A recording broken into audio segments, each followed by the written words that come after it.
Alice's Adventures in Wonderland by Lewis Carroll. Chapter 1. Down the Rabbit Hole. Alice was beginning to get very tired of sitting by her sister on the bank, and of having nothing to do. Once or twice she had peeped into the book her sister was reading, but it had no pictures or conversations in it. And what is the use of a book, thought Alice, without pictures or conversations? So she was considering in her own mind, as well as she could, for the hot day made her feel very sleepy and stupid, whether the pleasure of making a daisy chain would be worth the trouble of getting up and picking the daisies, when suddenly a white rabbit with pink eyes ran close by her. There was nothing so very remarkable in that, nor did Alice think it so very much out of the way to hear a rabbit say to itself, oh dear, I shall be late." When she thought it over afterwards, it occurred to her that she ought to have wondered at this, but at the time it all seemed quite natural. But when the rabbit actually took a watch out of its waistcoat pocket and looked at it, and then hurried on, Alice started to her feet, for it flashed across her mind that she had never before seen a rabbit with either a waistcoat pocket or a watch to take out of it, and burning with curiosity, she ran across the field after it, and fortunately was just in time to see it pop down a large rabbit hole under the hedge. In another moment down went Alice after it, never once considering how in the world she was to get out again. The rabbit hole went straight on like a tunnel for some way, and then dipped suddenly down, so suddenly that Alice had not a moment to think about stopping herself before she found herself falling down a very deep well. Either the well was very deep, or she fell very slowly, for she had plenty of time as she went down to look about her and to wonder what was going to happen next. First, she tried to look down and make out what she was coming to, but it was too dark to see anything. Then she looked at the sides of the well, and noticed that they were filled with cupboards and bookshelves. Here and there she saw maps and pictures hung upon pegs. She took down a jar from one of the shelves as she passed. It was labeled Orange Marmalade, but to her great disappointment it was empty. She did not like to drop the jar for fear of killing somebody, so managed to put it into one of the cupboards as she fell past it. "Well," thought Alice to herself, "after such a fall as this, I shall think nothing of tumbling downstairs. How brave they'll all think me at home! Why, I wouldn't say anything about it, even if I fell off the top of the house," which was very likely true. Down, down, down. Would the fall never come to an end? "I wonder how many miles I've fallen by this time," she said aloud. "I must be getting somewhere near the center of the earth. Let me see. That would be 4,000 miles down, I think." For you see, Alice had learnt several things of this sort in her lessons in the schoolroom, and though this was not a very good opportunity for showing off her knowledge, as there was no one to listen to her, still it was good practice to say it over. "Yes, that's about the right distance, but then I wonder what latitude or longitude I've got to." Alice had no idea what latitude was, or longitude either, but thought they were nice grand words to say. Presently she began again. "I wonder if I shall fall right through the earth. How funny it'll seem to come out among the people that walk with their heads downward. The antipathies, I think."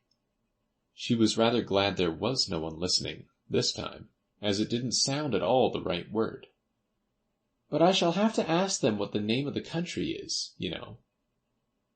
Please, ma'am, is this New Zealand or Australia?"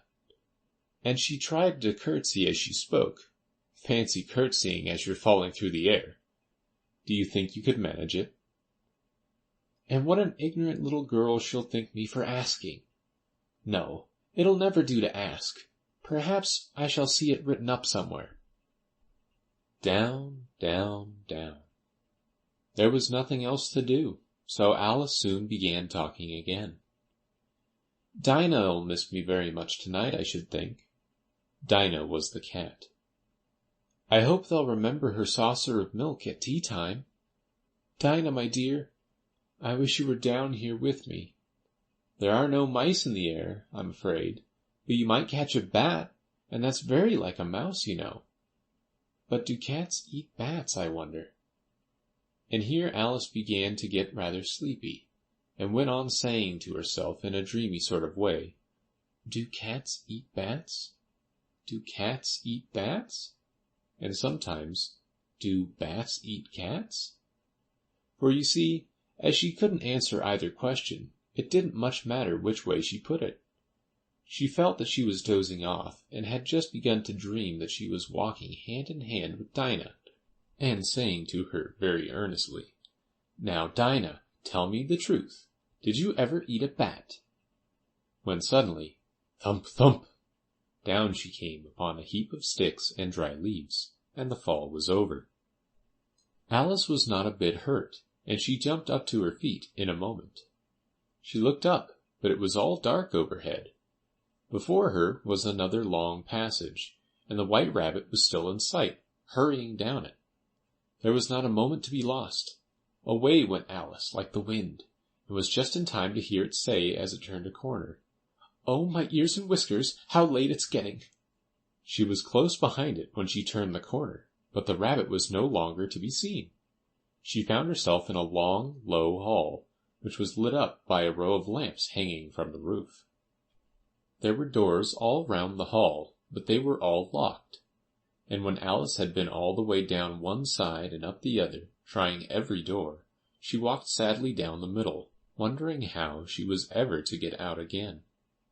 Suddenly she came upon a little three-legged table, all made of solid glass. There was nothing on it except a tiny golden key, and Alice's first thought was that it might belong to one of the doors of the hall. But alas! Either the locks were too large, or the key was too small. But at any rate, it would not open any of them. However, on the second time round, she came upon a low curtain she had not noticed before, and behind it was a little door about 15 inches high. She tried the little golden key in the lock, and to her great delight, it fitted. Alice opened the door, and found that it led into a small passage, not much larger than a rat-hole. She knelt down and looked along the passage into the loveliest garden you ever saw. How she longed to get out of that dark hall, and wander about among those beds of bright flowers, and those cool fountains. But she could not even get her head through the doorway. And even if my head would go through, thought poor Alice, it would be of very little use without my shoulders. Oh, how I wish I could shut up like a telescope! I think I could, if I only knew how to begin. For you see, so many out-of-the-way things had happened lately, that Alice had begun to think that very few things, indeed, were really impossible. There seemed to be no use in waiting by the little door, so she went back to the table, half hoping she might find another key on it, or at any rate a book of rules for shutting people up like telescopes. This time she found a little bottle on it, which certainly was not here before, said Alice. And round the neck of the bottle was a paper label, with the words Drink Me beautifully printed on it in large letters. It was all very well to say Drink Me, but the wise little Alice was not going to do that in a hurry. No, I'll look first, she said, and see whether it's marked poison or not.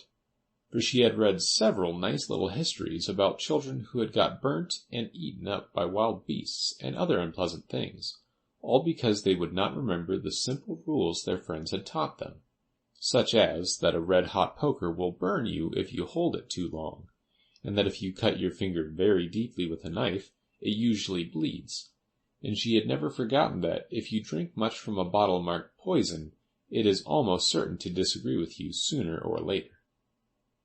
However, this bottle was not marked poison, so Alice ventured to taste it, and finding it very nice, it had in fact a sort of mixed flavor of cherry tart, custard, pineapple, roast turkey, toffee, and hot buttered toast.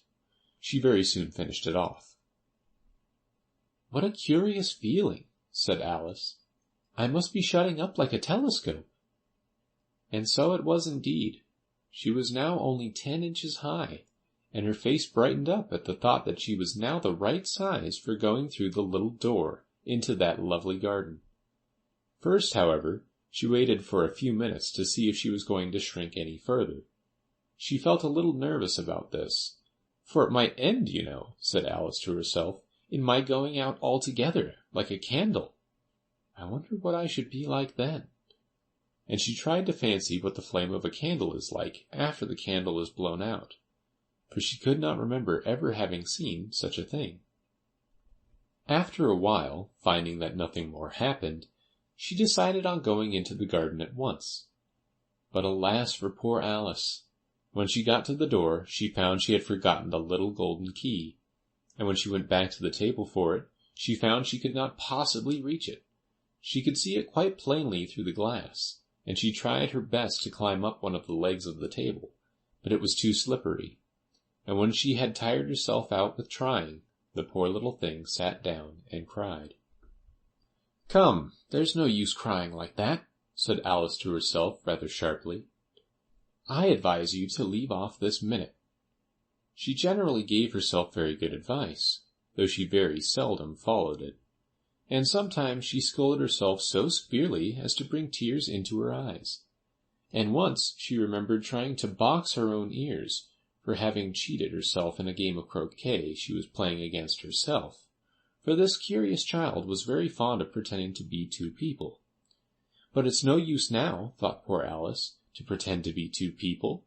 Why, there's hardly enough of me left to make one respectable person." Soon her eye fell on a little glass box that was lying under the table. She opened it, and found in it a very small cake, on which the words "Eat me" were beautifully marked in currants.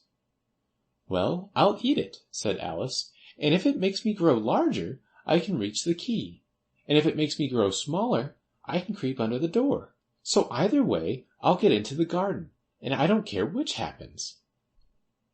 She ate a little bit, and said anxiously to herself, "Which way, which way?" holding her hand on the top of her head to feel which way it was growing, and she was quite surprised to find that she remained the same size. To be sure, this generally happens when one eats cake, but Alice had got so much into the way of expecting nothing but out-of-the-way things to happen, that it seemed quite dull and stupid for life to go on in the common way. So she set to work, and very soon finished off the cake. End of chapter 1.